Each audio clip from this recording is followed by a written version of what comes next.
Hello, everybody, and thank you for tuning into the Liberty Report.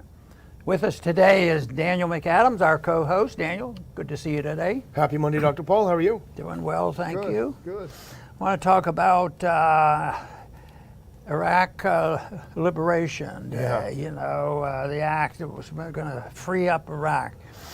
Because just a couple days ago, it was an anniversary. Yeah. A couple weeks ago, we had an anniversary. Anniversaries, I always think in positive sense. Yeah. I don't know what you should call it when you're having a date due and it marks the date when something started or finished, whatever. But anyway, a few weeks ago, it was the fact that they were recognizing that we had been in Afghanistan for 20 years, Yeah. and we brought the troops home, supposedly. A few didn't make it. Yeah. It was chaotic. It was a mess. The best way to have prevented that absolutely was never have gone. Yeah. Save a lot of lives and a lot of money. But anyway, that was the day. But people got upset, and the hawks come out, there's still people hawkish about Vietnam. Yeah. They never give up. You got to have total victory, even if the cause is very questionable. But anyway, on March 19th was the date, was 19 years. Yeah. Not quite 20, but I'm sure they'll make it. Yeah. I'm sure that not only will they make it, I think Afghanistan's going to break their own record. Yeah. Because we still have troops around there. It means that we're in charge. It's still part of the empire. But I guess what we talk about a lot now is the witnessing of the weakening of the empire. At least theoretically and philosophically, but actually too, because there's going to be a time when America is just going to be ignored on all this, and it's going to be when the people challenge the dollars even more so. A lot of people ask me, when's that going to be? I said, well, you'll know it's coming when you go to the store and you say, my goodness, bread is twice as expensive as it was before, and then they'll know that it is now, and then the average person in the street knows what's happened. So the challenge we have, and others who believe this way, is to get people to understand that it's not a lack of government, because most of them would conclude, well, the price is up, what are you going to do? What did they do when there was a COVID? And they spent trillions of dollars. Republicans and Democrats couldn't print the money fast enough because they could just do it with a computer. But anyway, as you recall, although this was before you worked with me, in 1998, we had a thing called the Iraq Liberation Act. Yeah. We had these various things. And so my antennas always went up, because I had sort of a rule that you probably have heard about being in the office, that you don't have to study the bills that we're going to challenge too much. Just look at the title and then conclude that what they're doing is exactly the opposite. The Patriot Act. That was sure a patriotic act.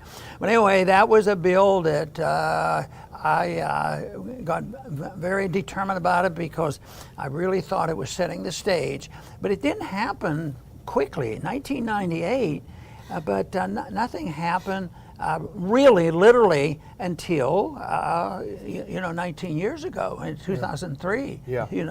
But so it took conditioning. It took a while to get people riled up, and we had to formulate the war on terrorism, and besides, we had to take care of those Afghans. They're the ones who are really guilty of this.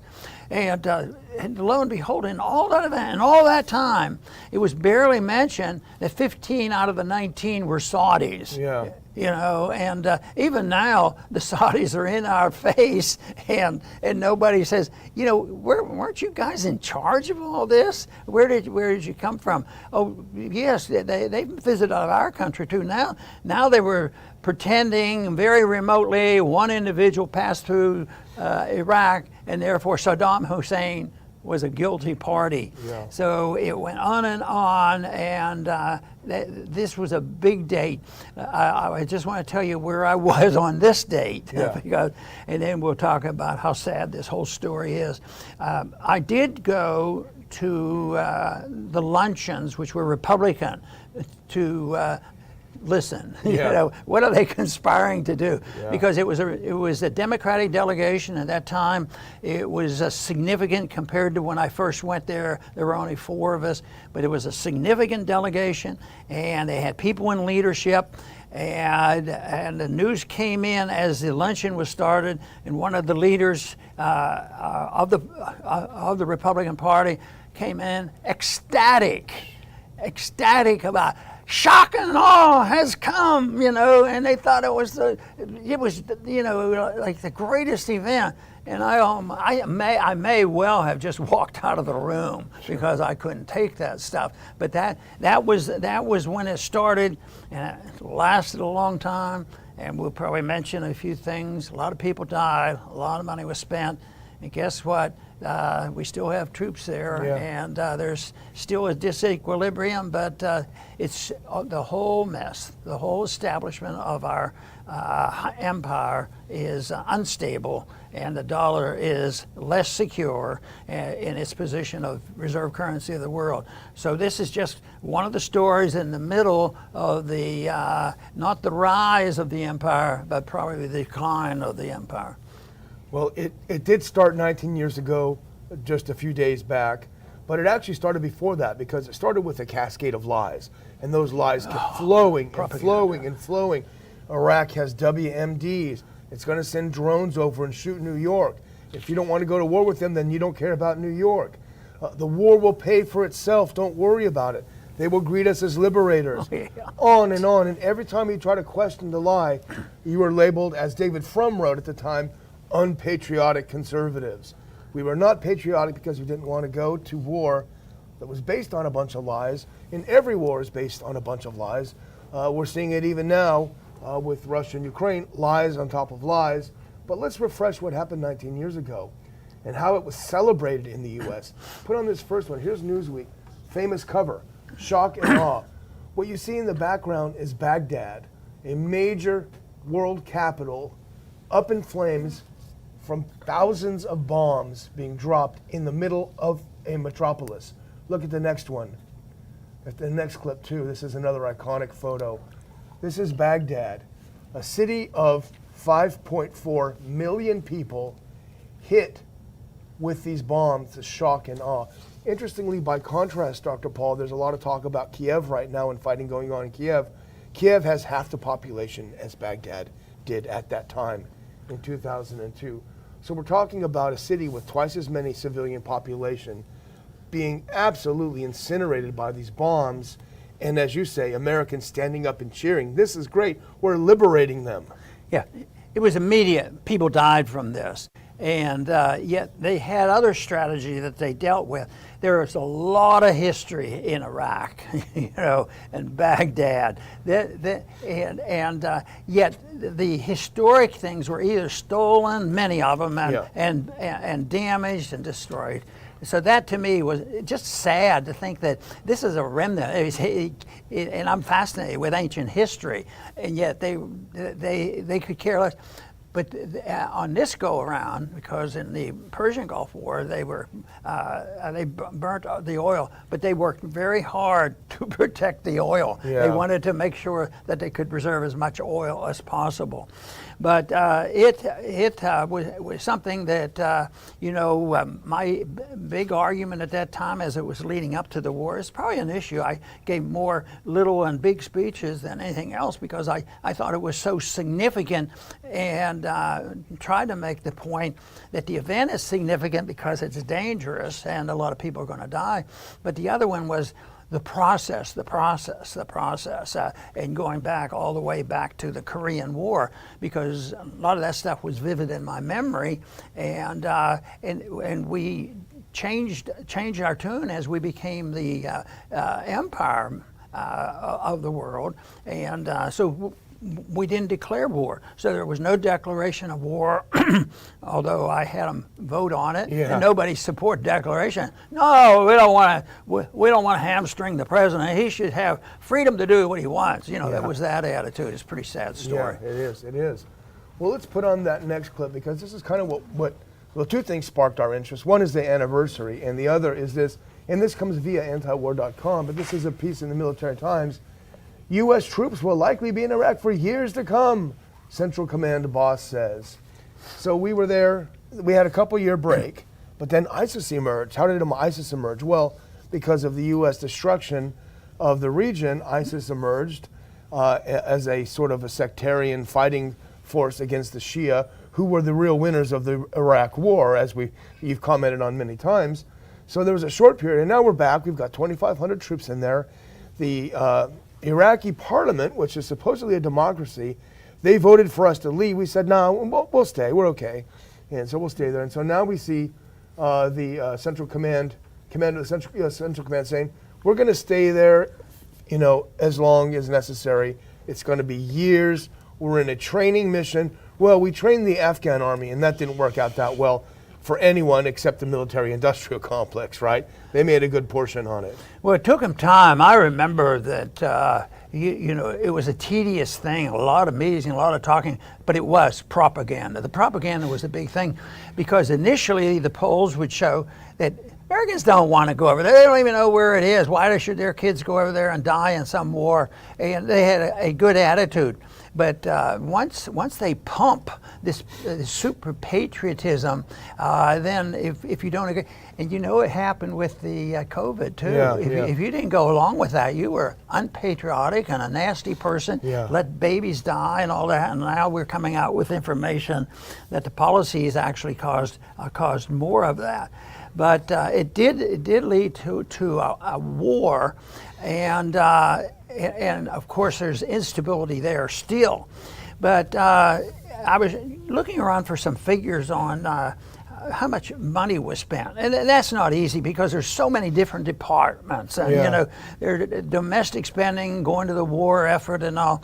But it's admitted that it could be well over $2 trillion spent fighting the war in Iraq, and that could be argued because statistics are used, for a benefit to enhance the state, and that's been known for a long time. Always report statistics that are unreliable. That we're still, even though we talked about this for years now, several years, about the reports that we got on COVID. Yeah. In the same way here, now we're getting, we made a mistake there. But also, this amount of money was spent, but by that time, all that preparation they made, it was a war against terror. Of course, nobody could explain exactly how do you define terrorism, this sort of thing. But everybody was against it, so everybody had to vote for it, Republicans and Democrats essentially. But they did that, and there was over $8 trillion spent on that. Well, Wow. that sounds like about $10 trillion. That's enough to take care of a few sick people. Yeah. And of course, my beef would be that all that money should have been left in the hands of the pockets of the people trying to earn a living, and not monetize this debt and pass on the bill to the average person and the poor people by higher prices, which is what happened. But that a lot of people died and a lot of money spent, and the culprit, they can't do this without a facilitator. And of course, the facilitator is the unit, the outfit that I complain about the most. The facilitator is the Federal Reserve. Yeah. They're a taxing authority. They come in, and that's how they tax and they regulate, and they have all kinds of excuses. And probably the head of the deep state. Yeah. They couldn't have happened otherwise. So the wars, and I imagine another chief component of who promoted all this behind the scenes would be the military-industrial complex. Oh yeah, they made out well. Well, I had only been on your staff for a few months when this whole thing came down. And as I say, the propaganda preceded the war, of course. And it was really talk about baptism by fire, because we were so universally ridiculed, so hammered by the propaganda. What horrible people. The media was relentless. People don't remember that. But a lot of the same people, when we talk about war propaganda, it really sets the battleground for war. Remember how endlessly they were demonizing Saddam. And if you said, hang on a minute, this is leading to war talk. Oh, you must love Saddam. Well, those same people that fell for that garbage, who demonized him, Now they're doing the same thing now about Putin. They're both probably bad guys, but what's important is that how the propaganda works. It pushes toward war. Now against little Baghdad is one thing, a little Iraq is one thing, but now we're looking at a bigger war. But let's talk a little bit about deaths, because there's a lot of talk about deaths, and right now there is a war going on where a lot of people are dying, and it's very, very terrible. But here is something from the Iraq body count. We mentioned this a couple weeks ago. Put on that next clip, if you can. This is from the Iraq body count, which is one of the most reliable sources. Following the 6-week shock and awe invasion phase, March 19th to May 1st, 2003, which alone caused the deaths of some 7,400 civilians. And then it goes on. And then from the invasion to the present, at least 110,000 civilians have been wounded, 38,000 of them in year 4. And then I look at the next one. This is from The Guardian, and this is back in 2008. The Iraq War, 5 years on, you know. And Jonathan Steele, who's still around, not writing for The Guardian, but very good. But he points out in 2008, what's the real death toll in Iraq? And then the headliner says, the Americans learned one lesson from Vietnam: don't count the civilian dead. As a result, no one knows how many Iraqis have been killed in the 5 years, only the 5 years since the invasion. Estimates put the toll at between 100,000 and 1 million people. That's an incredible death count. And what you're doing is you're explaining a problem with statistics, which is commonplace. And those are exactly the figures I came up with, because I was thinking, oh, okay, they'll know this is the answer. We'll Google this, and this will come up and give us the answer. But what I came up with was very much what we were saying. But it was between 190,000 people were killed and 900,000, which is like 1 million people. Yeah. But the big thing is they don't know exactly. And because there was one article I read where it showed that the people who died from the after effects, not in battle, just the after effects, was greater than the people who died in battle. Yeah. You know, illnesses and whatnot. That makes sense. But there was one other thing that I want to emphasize that doesn't get talked about too often, and that has to do with what they call human costs. Because it might be, what has it done to the families? How many divorces occurred with this being a major part of the problem, and this sort of thing, and how many people lost limbs and were suffering from that for decades, you know, and they sort of get lost in that. Nobody has any idea how to measure that. And then it's hard to measure right now what's going on with Ukraine, the refugees, the people who leave. You know, I always argue, and I believe that the type of government you have generally has to be endorsed by the people. When they get sick and tired of it, like they have on COVID, people speak out. But the refugees, are numerous, and they personally didn't declare the war themselves. They probably didn't want the war, but it was something that, no matter what side it is, I think the average person doesn't want the war. Like, I make fun of the whole thing. You know, the young people fight the wars. I said, yeah, what do? The young people in one country, in A goes to country B, and they have a meeting with the young people. Let's have a war. This sounds like lots of fun. It's ridiculous. But famine occurs with wars, poverty, and this injuries that last forever. It's a major event that I don't see how they could ever calculate all that in there. So that's why people should be very, very cautious about the government they tolerate, and understand that freedom is a much better situation to live under. The psychological impact too. People have mental illness their whole lives after this. We saw that narcotics. with COVID. Terrible. Well, let's move on to another story, and you hinted at it earlier. If you're ready, are you ready to move on? You hinted at it earlier, and it's it's kind of obviously the current war takes up so much of our attention. You kind of roll your eyes, but this is still important stuff. And if you were conspiratorial minded, you'd start wondering if maybe all this hubbub around the Ukraine situation is not to cover up some of these things that are leaking out about COVID. Put up that next clip. This is from Reuters. CDC reports fewer COVID-19 pediatric deaths after data correction. Yeah, that's right. Always manipulating the corrections. And I remember many years ago, it was a Canadian doctor that came down and said, and he wasn't with me on the politics, but one time he had a friend that worked in the government, and it was back there in the 70s, so there was inflation and all. And he had a friend that was working in the government, and the friend's job was to go back and manipulate the statistics. It was right up front. So he told me that, so he knew there was a problem, but that didn't get him converted to try to figure out what the money system was all about. But the guy's job was literally that. So, but that is pretty bad. And this article here that I have, it says blames a coding error. You know, it's just the way they code this, and that's why they made mistakes. But that is such a sad story that we have to deal with this. And then it's disgusting that people will come along, and then incessantly the propaganda is to. It's sort of like how they were able to take Russiagate and Huntergate, all these things, and twist it around and blame the opposition. The people who were guilty did the blaming, and the media carried the whole thing. That's what they do with this too. We don't have much journalism where I think we know the ones who are the journalists that will, provide the information that's less than canned information that's coming out of the New York Times. Yeah. Well, what's amazing about this revision of their numbers, they removed almost 25%, almost 1 in 4 of the child deaths of COVID, just wiped it off the books, didn't exist.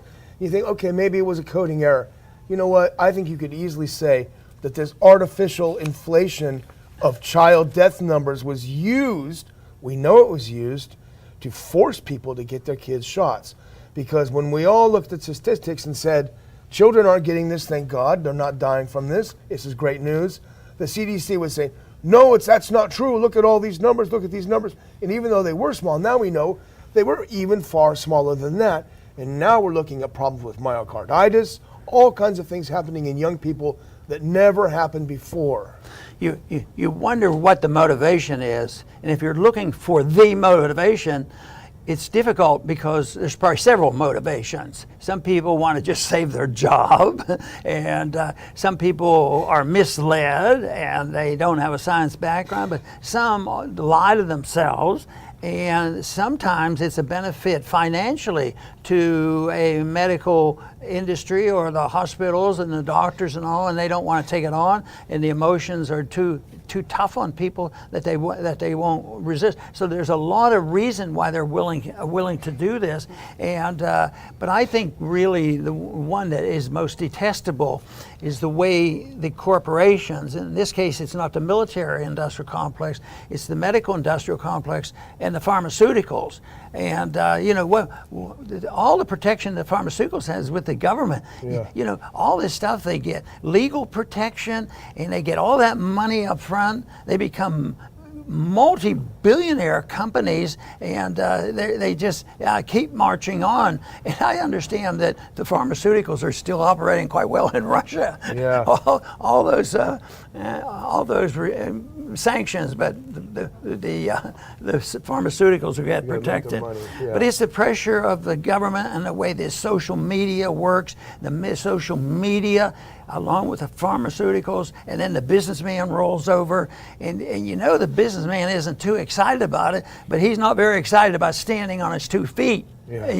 So he goes along with it because of the pressure that's put on with him, and there is a lot of pain and suffering for the people who don't capitulate.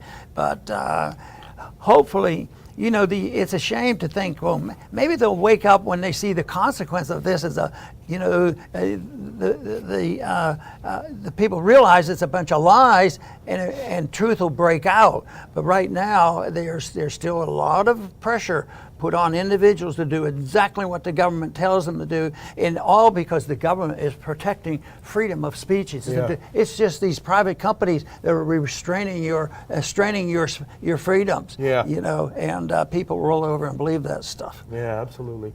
Well, I got a little bonus round as my closing. If you could put on that last clip. Here's someone we haven't heard of for a while. Wonder where he's been. Fauci. Fauci warns Americans could face more lockdowns amid spread of new COVID-19 variant. You know, it's like one of those aging rock bands of the 70s who tries to make another tour 30 years later. It's like, I don't know if we really want to see this coming back. I don't think he's going to have the influence in trying to start up the old band again. I don't know what you think. Right. I don't know about that one. You know, I want to close up with just another item that has floated around a long time about the Iraq War and what was going on after 9/11. And this again gets into politics, but it's been avoided because it's uncomfortable for some people who make a lot of money in the oil industry. So we know that 19 people participated in 9/11, and 15 of them, where did they come from? Saudi Arabia. Oh, well, we better check up on these guys.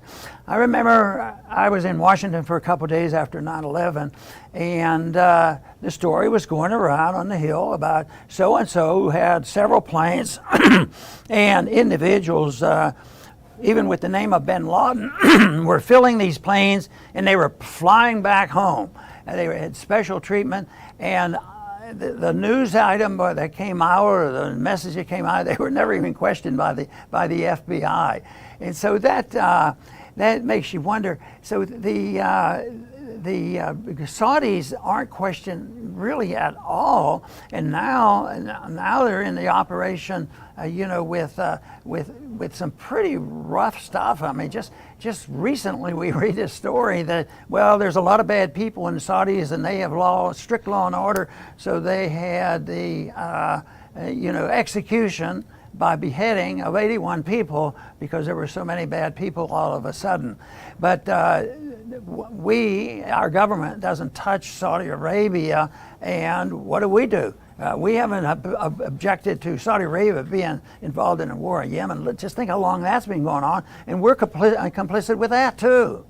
So that is the reason why you can't say, well, we'll be complicit, we'll go along with it, we'll help here, we'll send a little bit of help to Ukraine, we'll do this and that, because once you give them an inch, you get a mile, and you don't know when to stop, and the people don't start, it turns into a political football. It just goes on, and they figure, what the heck, we can do it because the money is free, and we have as much of it as we want, until its value runs out, and that's what's happening. I want to thank everybody for tuning in today to the Liberty Report. Please come back soon.